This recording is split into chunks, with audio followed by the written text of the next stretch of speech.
نحمدہ ونصلی ونسلم علی رسولہ الکریم اما بعد اعوذ باللہ من الشیطان الرجیم بسم اللہ الرحمن الرحیم وذروا ظاہر الاسم وباطنہ صدق اللہ العظیم اللہم صلی علی سیدنا و مولانا محمد معدن الجود والکرم وآلہ وصحبہ وبارک وسلم۔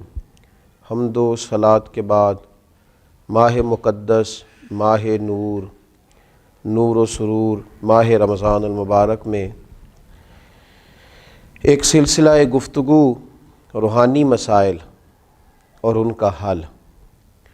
ہمارے ہاں سادہ لو طبقہ یہ سمجھتا ہے کہ روحانی مسائل کا تعلق شاید کالے جادو سے، تعویذ گنڈے سے، بد نظری سے اور کسی شخص کے کسی کے خلاف کوئی عمل کرا دینے سے ہوتا ہے، اور شاید روحانی مسائل کا تعلق جنات، آسیب اور انہی چیزوں کے ساتھ صرف وابستہ ہے۔ حالانکہ ہمارے جو روحانی مسائل ہیں انہوں نے تو ہمارے سارے ظاہری مسائل کو بھی بگاڑ دیا ہے۔ ہمارے دل کے بگاڑ نے ہمارے وجود کے بگاڑ پر اور ہمارے اعمال کے بگاڑ پر بہت بڑا کردار ادا کیا ہے۔ یہ روحانی مسائل کیا ہیں؟ یہ روحانی مسائل دراصل باطنی مسائل ہیں۔ قرآن مجید فرقان حمید ارشاد فرماتا ہے کہ وَذَرُوا ظَاهِرَ الْإِثْمِ وَبَاطِنَهُ، ظاہری گناہ بھی چھوڑ دو اور باطنی گناہ بھی چھوڑ دو۔ صاحب تفسیر ساوی اس کی تفسیر کرتے ہوئے فرماتے ہیں کہ ظاہری گناہ تو انسان کے یہ ہے نا، جیسے معاذ اللہ کسی نے قتل کر دیا، ڈاکہ ڈال دیا، بددیانتی کر لی، خیانت کر لی۔ اور باطنی گناہ یہ ہے کہ اس نے حسد کیا، تکبر کیا، بغض رکھا، بدگمانی کی، برا سوچا، اپنے دل کے اندر اس نے کینہ پروری کی۔ یہ سب وہ باطنی گناہ ہیں جو انسان کے دل کو بگاڑ دیتے ہیں، اس کے باطن کو میلا کچیلا گدلا کر دیتے ہیں۔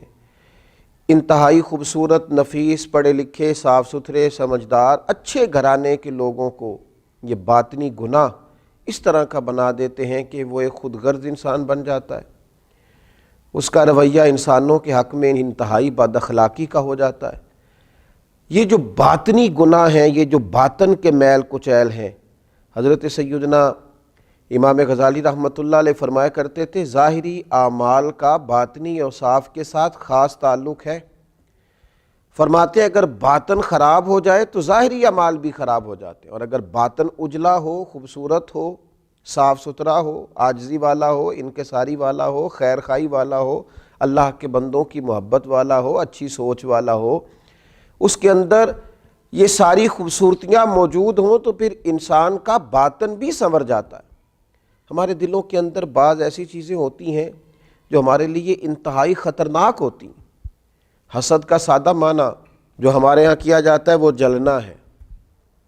تو مجھے بتائیے جو آدمی جل رہا ہوگا وہ سکون کیسے پائے گا؟ بغض کا معنی دل پر کسی کے لیے بوجھ رکھنا بھی کیا جاتا ہے۔ تو جب اپنے دل میں کسی کے لیے بوجھ رکھا جائے گا، تکلیف محسوس کی جائے گی، تو کیا انسان قرار پائے گا؟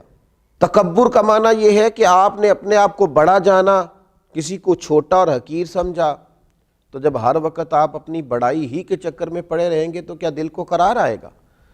تو یہ وہ باطنی اور روحانی مسائل ہیں جو سامنے والے کا تو شاید کچھ نہیں بگاڑتے، لیکن اپنے آپ کو وہ تکلیف میں، اذیت میں، پریشانی میں مبتلا کر دیتے۔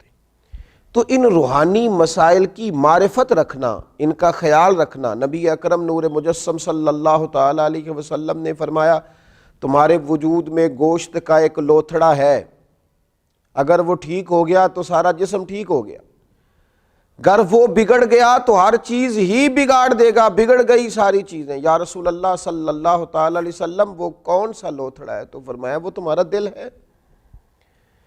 اگر تمہارے دل کے اوپر میل کچیل ہو، بغض ہو، عداوت ہو، کینہ ہو، حسد ہو، تکبر ہو، بدگمانی ہو، تو وہ سارے جسم کو بگاڑ دے گا، تمہیں شدید تکلیف میں مبتلا کر دے گا۔ لیکن اگر دل صاف ہو، اگر دل میں عجز ہو، اگر دل میں محبت ہو، اگر دل میں خلوص ہو، دل میں للہیت ہو، اگر دل کے اندر کسی کے لیے درد ہو، خیر خواہی ہو، تو پھر یہ دل باقی اعمال کو بھی سنوار دے گا۔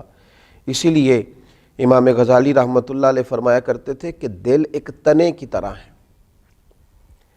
درخت کا جو تنا ہوتا ہے اس کی مانند دل ہے۔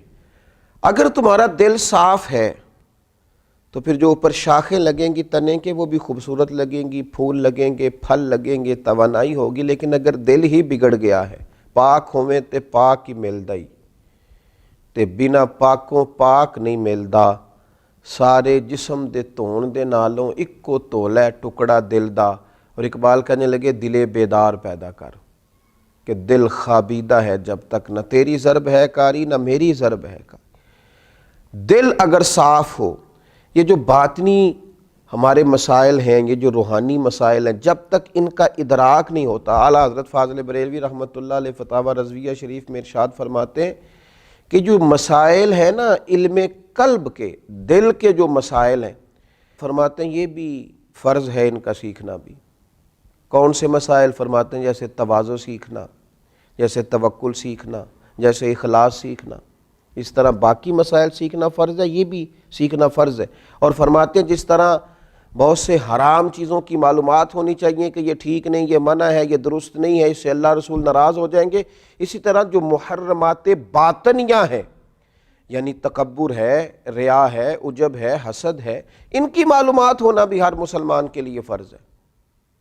اور پھر آگے چل کے آپ ارشاد فرماتے ہیں عظیم روحانی پیشوا سلسلہ قادریہ کے عظیم روحانی بزرگ اعلیٰ حضرت فاضل بریلوی رحمۃ اللہ علیہ ارشاد فرماتے ہیں جس طرح پنجگانہ نمازوں کی فرضیت جاننا ضروری ہے، اسی طرح حصول اخلاص کا علم ہونا بھی ضروری ہے، اس لیے کہ ہر عمل کی صحت، ہر عمل کا ٹھیک ہونا، اللہ کی بارگاہ میں قبول ہونا اخلاص ہی کی بنیاد پر ہے۔ اگر اخلاص کی معلومات ہی نہ ہوں گی تو یہ وہ روحانی مسئلہ ہے، یہ وہ روحانی مسئلہ ہے جو تمام اعمال کو ضائع کر دے گا، اکارت ہو جائے گی کی ہوئی ہر ایک نیکی۔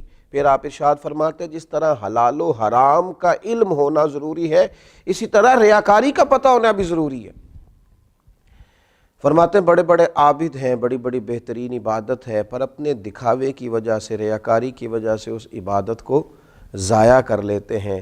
اعلیٰ حضرت فاضل بریلوی رحمۃ اللہ علیہ فرماتے ہیں جس طرح ظاہری اعمال، ان کے فرائض، سنن، واجبات کا جاننا ضروری ہے، اسی طرح انسان کے لیے خود بینی اور حسد کے مسائل کا جاننا بھی ضروری ہے، اس لیے کہ حسد تو اعمال کو کھا جاتا ہے جس طرح لکڑیاں کھا جاتی ہیں۔ یہ جو روحانی مسائل ہیں، یہ جو اندر پنپ رہے ہوتے ہیں، اور امام غزالی رحمۃ اللہ علیہ فرماتے ہیں اس میں تخصیص نہیں کہ یہ تکبر، حسد، بغض، عداوت صرف جہلاء میں ہوتا ہے، کہتے ہیں یہ پڑھے لکھے لوگوں میں بھی ہوتا ہے۔ اس میں تخصیص نہیں کہ یہ صرف غریبوں میں ہوتا ہے، یہ امیروں میں بھی ہوتا ہے، یہ صرف نادانوں میں نہیں ہوتا، سمجھدار لوگوں میں بھی ہوتا ہے۔ ان اعمال کا جاننا، ان کا حساب کرنا، یہ بڑا روحانی موسم ہے رمضان المبارک کا۔ اس مقدس موسم کے اندر جہاں ہم اپنے ظاہری اعمال پر توجہ دیں گے، جس طرح ہم اپنے نماز کو ٹھیک کریں گے، وضو کو ٹھیک کریں گے، جس طرح زکوٰۃ ادا کی جائے گی، اسی طرح روزہ ایک باطنی عمل ہے جو اللہ اور بندے کے درمیان راز ہے۔ تو روزے کے باطنی عمل کے ساتھ ساتھ ہم اپنے باقی اعمال پر بھی توجہ کریں کہ ہمارا دل کہیں حسد کا شکار تو نہیں، بغض کا شکار تو نہیں، عداوت کا شکار تو نہیں، بدگمانی کا شکار تو نہیں، عجب کا شکار تو نہیں۔ اگر دل کے اندر یہ ساری بیماریاں ہوں گی تو یاد رکھیے گا سارے اعمال کے باوجود، ساری نیکیوں کے باوجود انسان نہ قرار پا سکے گا، نہ وہ نیکیاں اللہ کے حضور قبول ہوں گی، نہ اسے کوئی فائدہ ہوگا۔ اپنے ان روحانی مسائل کے حل کے لیے سب سے پہلے کوشش کی جائے، اپنے باطن سے ان قدورتوں کو، ان بیماریوں کو، ان چیزوں کو سب سے پہلے نکالا جائے۔ اگر دل صاف ہو جائے، دل پاک ہو جائے، دل طہارت والا ہو جائے، دل عاجزی والا ہو جائے، دل درگزر والا ہو جائے، دل خلوص والا ہو جائے، للہیت والا ہو جائے، دل اللہ کی محبت والا ہو جائے، رسول اللہ کی غلامی والا ہو جائے، تو پھر دل دریا سمندروں ڈونگے کون دلاں دیاں جانے، 14 طبق ساڈے دلے دے اندر، اسی تمبو وانگوں تانے، اور پھر تو کیفیت یہ ہو جاتی ہے کہ ہم نے دل میں سجا رکھی ہے تصویر یار. جب یہ ساری بیماریاں نکل گئیں اب ہم نے دل میں سجا رکھی ہے تصویر یار. بس ذرا گردن جھکائی دیکھ لی. اللہ تعالی ہمیں ان روحانی مسائل سے نجات عطا کرے اور ان بیماریوں سے شفا عطا کرے. آخر دعوانا الحمدللہ رب